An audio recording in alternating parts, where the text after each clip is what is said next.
Ah, bon, là, ça doit être bon pour les Français. Oui, donc, waouh, il y a des sursauts d'activité, n'est-ce pas, hein, des jets de matière. Là, il y en a plus que 3, hein, des images.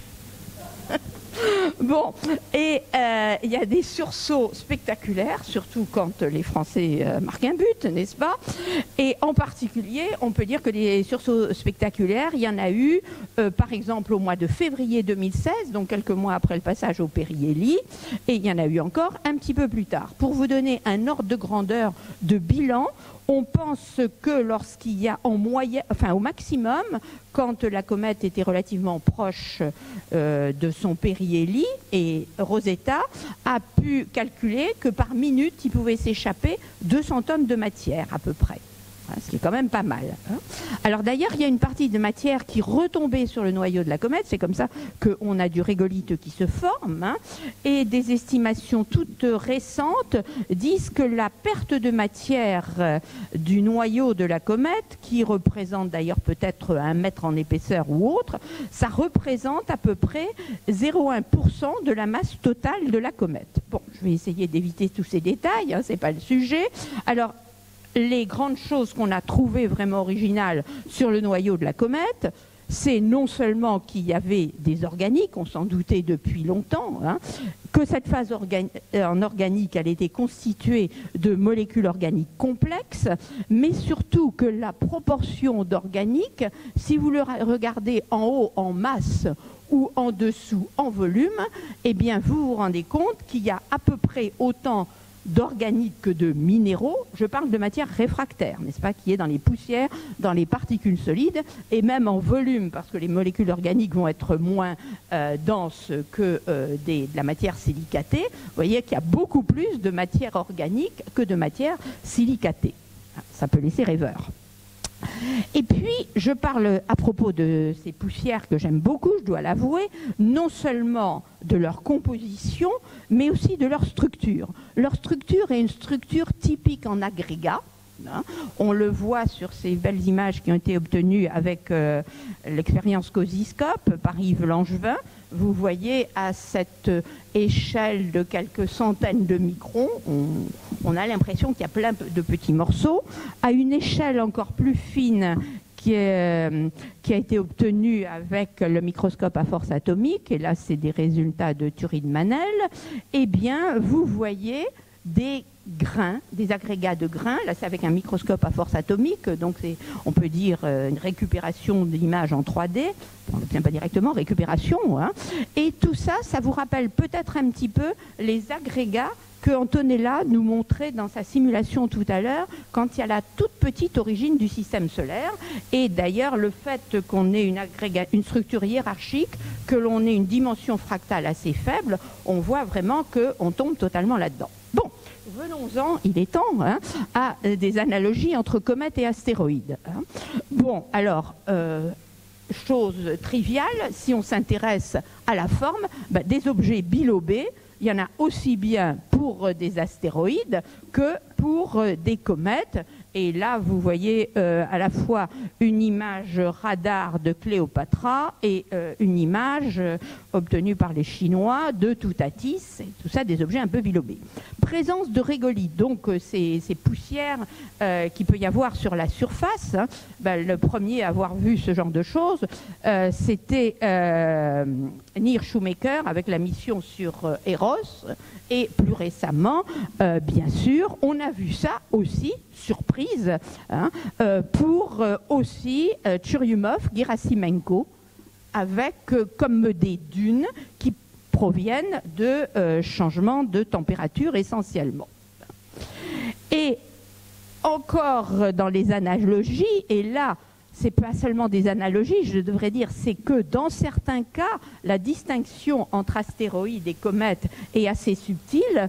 Eh bien, on peut parler d'un objet qui s'appelle Elst-Pizarro, qui, comme vous le voyez écrit ici, a à la fois une désignation d'astéroïde avec le 7968, c'était le 7968e astéroïde qui avait été découvert, ça se passait en 79, et puis il s'appelle aussi 133P/, L-Spitzaro. Ça, c'est les désignations comme les comètes 1P/Halley, etc. Hein.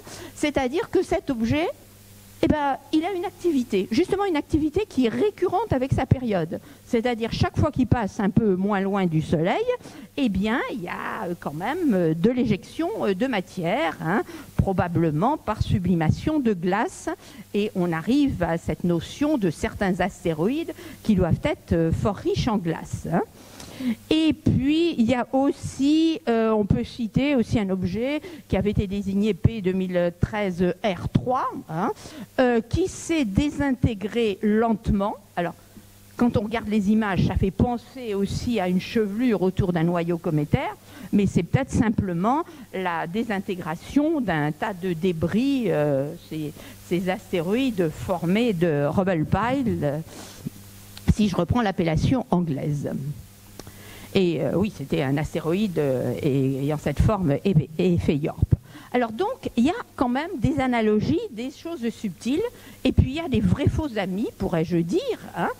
Eh bien, par exemple, on avait beaucoup parlé, il y a un certain nombre d'années, oui, c'était en 2010, si je ne me trompe, d'une superbe comète, hein.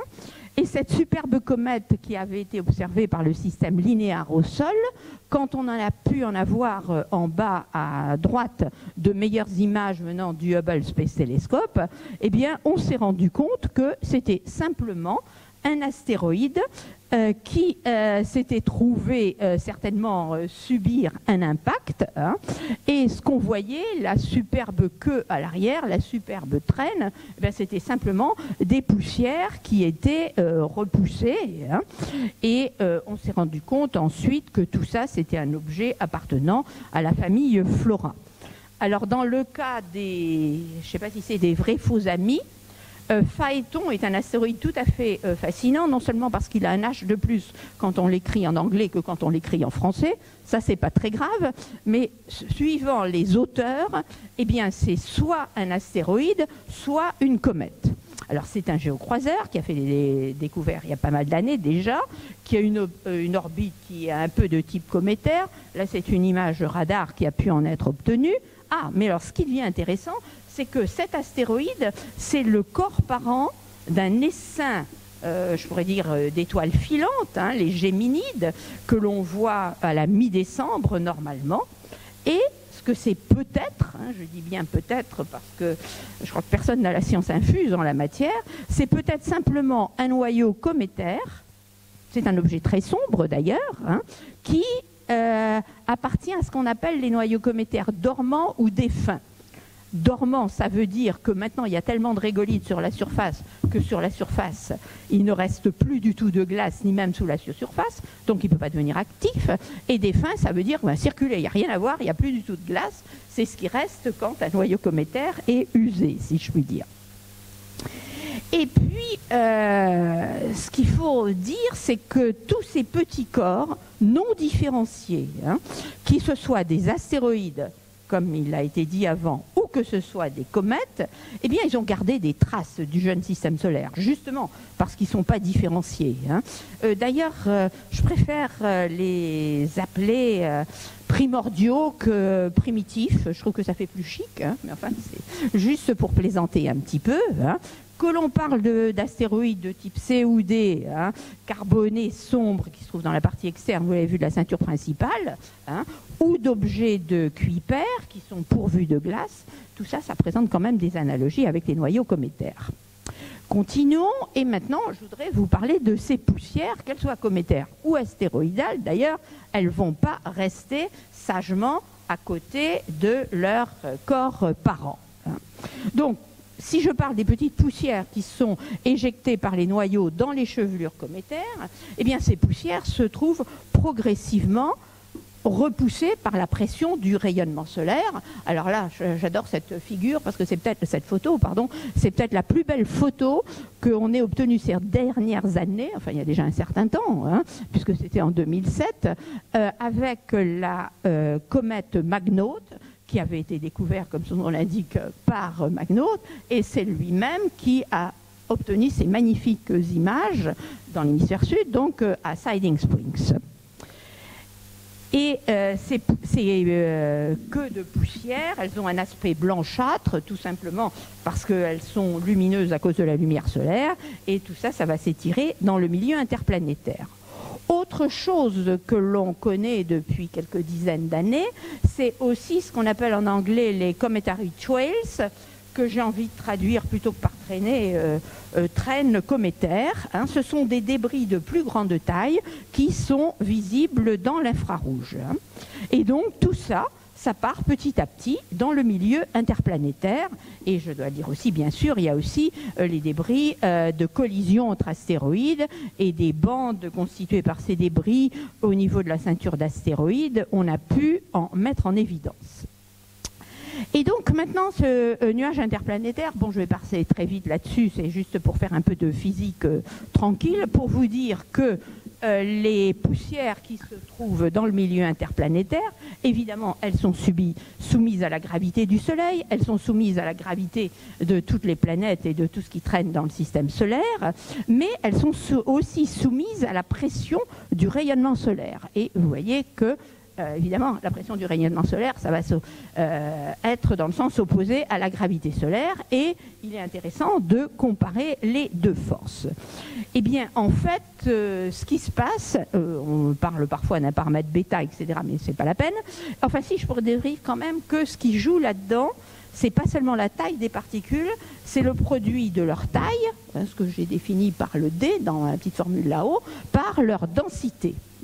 Donc, ce qui va se passer, c'est que des très petites particules de poussière qui sont très petites et très peu denses, ou qui sont extrêmement petites et de densité à peu près normale, submicronique on va dire, hein, et bien celles-là, flouf, elles sont soufflées vers l'extérieur du système solaire et elles partent sur des trajectoires hyperboliques. Et puis des petites particules, hein, alors typiquement la dizaine de microns, hein, de micromètres, et bien elles vont être un petit peu freinées et elles vont décrire des trajectoires spirales qui vont les amener à tomber vers le Soleil. C'est ce qu'on appelle l'effet Poynting-Robertson, et ça met du temps. Hein. Je reviens à notre chère mission Rosetta. Elle a mis 10 ans pour aller, la sonde spatiale Rosetta a mis 10 ans pour aller de la Terre jusqu'à la comète, vous l'avez vu, en s'éloignant de plus en plus de la Terre. Mais là, on n'est plus dans les 10 ans, on est dans les 40 000 ans ou dans les 100 000 ans, une petite poussière qui serait, par exemple, au niveau de la Terre, pour qu'elle tombe vers le Soleil. Hein. Et tout ça, ça veut dire que se forme un beau nuage interplanétaire. Ces images que l'on voyait, il paraît que Cassini pouvait observer la lumière zodiacale à l'Observatoire de Paris. Bon, ben maintenant, même à l'Observatoire du Pic du Midi, moi je la vois parce que j'y crois. Et pour la voir vraiment, il vaut mieux se trouver au Mauna Kea à Hawaï. Hein. Là, franchement, il n'y a pas photo, si je puis dire. Hein. Donc, avec, au niveau de nos yeux, c'est plutôt sous la forme d'un fuseau, mais cette lumière est un petit peu partout. Hein, et cette lumière, elle provient de la lumière, c'est de la lumière solaire qui est diffusée par les petites poussières. Hein. Et évidemment, il y a perte de matière et il y a aussi apport de matière. Hein. On peut penser que le nuage est relativement stable, qu'il est partiellement hétérogène parce qu'il y a les bandes astéroïdales, il y a les débris, les traînes cométaires, etc. Et ce qui est certain, quand on voit cette allure, c'est bien que quand on va vers le Soleil, eh bien, il y a de plus en plus de matière, vous voyez, c'est de plus en plus lumineux. Et quand on se rapproche d'un plan qui est proche du plan invariant, du plan de l'écliptique, le plan invariant du système solaire, là aussi, il y a de plus en plus de signal. Alors, toujours pour parler un petit peu de ce nuage interplanétaire, hein, ce qui est assez intéressant, c'est qu'entre la fin des années 2000 et puis le milieu des années 2010, par 3 méthodes indépendantes, des analyses d'observation de la lumière zodiacale que typiquement on faisait avec Jérémy Lassus, des modélisations dynamiques savantes faites par l'équipe de Nesvorny aux États-Unis, et puis aussi des observations de l'émission thermique de la lumière zodiacale. Tout à l'heure, je vous avais parlé d'émission thermique. Là, vous voyez là-haut une sorte de carte de notre galaxie dans l'infrarouge obtenue par Kobe. La droite horizontale représente le plan de la galaxie et vous voyez une espèce de sinusoïde qui se dessine, eh bien c'est tout simplement le voisinage du plan de l'écliptique quand on projette ça en version sur un plan. Et donc tout ceci pour vous dire que ces trois types d'observations indépendantes d'équipes qui ne se connaissaient pas d'ailleurs avant d'avoir fait les travaux, ça a prouvé, à notre grande surprise d'ailleurs, je dois dire, que la majeure partie des poussières interplanétaires qui arrivent au voisinage de l'orbite terrestre, c'est pas vrai partout ailleurs, eh bien, semblent bien être d'origine cométaire. Et si je cite Nesvorny, il va dire que plus de 80% en masse au niveau de l'orbite terrestre, de ce qui arrive comme poussière, est d'origine de comètes de la famille de Jupiter. Bon, alors peut-être. Ce qui est certain, c'est que ces comètes de la famille de Jupiter, elles décrivent des orbites relativement courtes, n'est-ce pas, et elles ont des vitesses relatives par rapport à la Terre, et des orbites relativement courtes et dans le sens direct, comme la comète Churyumov-Gerasimenko et Virtanen et bien d'autres. Et donc, ça veut dire que leur vitesse relative par rapport à la vitesse de la Terre, lorsque les poussières arrivent au voisinage de l'atmosphère terrestre, eh bien, elle n'est pas trop catastrophique. Et j'en arrive donc à ces poussières dans l'environnement terrestre. La collecte de poussière cosmique dans l'atmosphère, ça a été un grand rêve depuis les années 70. Il y a eu à la fois des collectes, des essais de collecte, je devrais dire, depuis les stations spatiales orbitales, Skylab, Salyut-7, la station Mir, et puis depuis la Long Duration Exposure Facility, dont vous voyez une image là-haut. Et surtout avec les données de LDEF, eh bien, il y a eu des estimations du taux d'accrétion qui correspond à peu près à 40 millions de kilogrammes par an, ou si vous voulez 40 000 tonnes par an, mais enfin plus ou moins 20 000. C'est-à-dire que quand on fait le ménage, eh bien, il y a quelques petites poussières, mais enfin c'est quand même pas la majeure partie, surtout quand on habite en Île-de-France. Bon. Alors, il y a eu des collectes maintenant qui ont été vraiment réalisées avec succès. Ça a commencé dans les années 80 avec Don Brownlee, sous des ailes d'avions stratosphériques. C'était des missions de la NASA. Et ces particules qui étaient collectées dans la stratosphère, ensuite elles étaient triées. Ça peut se faire encore maintenant, essentiellement au Johnson Space Center aux États-Unis.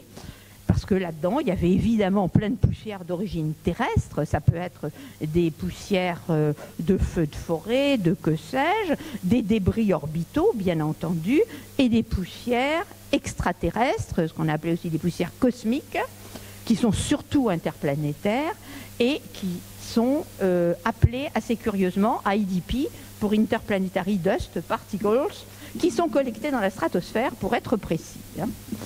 Alors, venons-en à ces poussières. L'image que je montre au milieu à droite, c'est l'image classique qu'on trouve un petit peu partout dans la littérature. L'image plus en bas, c'est une image plus récente, je crois qui m'a été fournie par des collègues co-auteurs d'un papier qu'on a sorti récemment.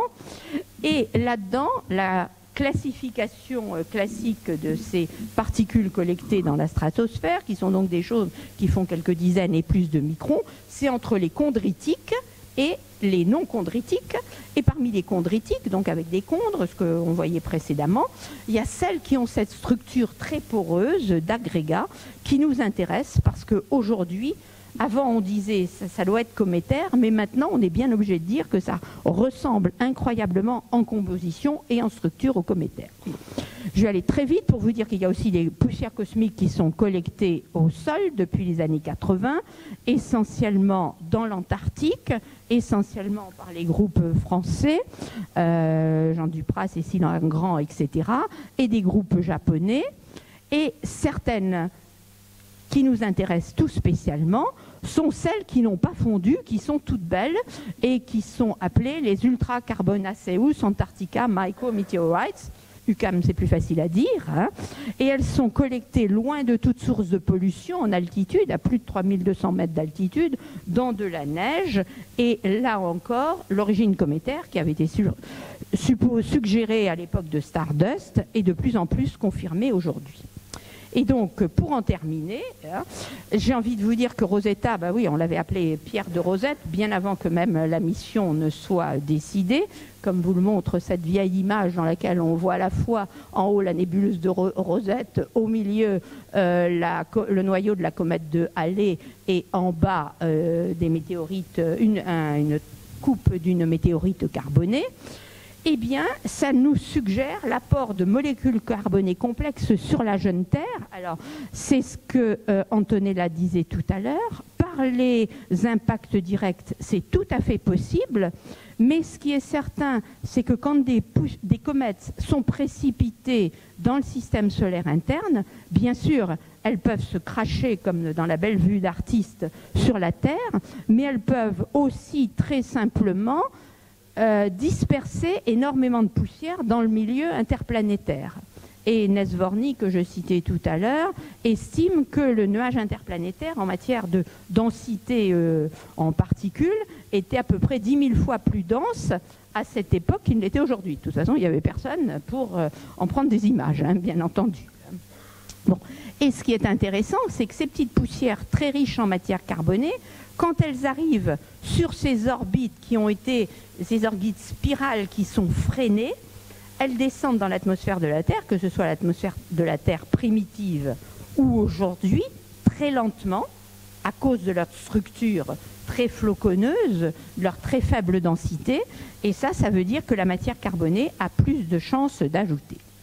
Donc, pour terminer, analogie entre astéroïdes carbonés et noyaux cométaires, je crois qu'on va continuer à en parler encore pendant un certain temps, grâce à Hayabusa 2, à Osiris-Rex, et peut-être à une future mission cométaire dans des délais très lointains, une mission américaine appelée CISAR, qui pourrait peut-être retourner vers la comète Churyumov-Gerasimenko.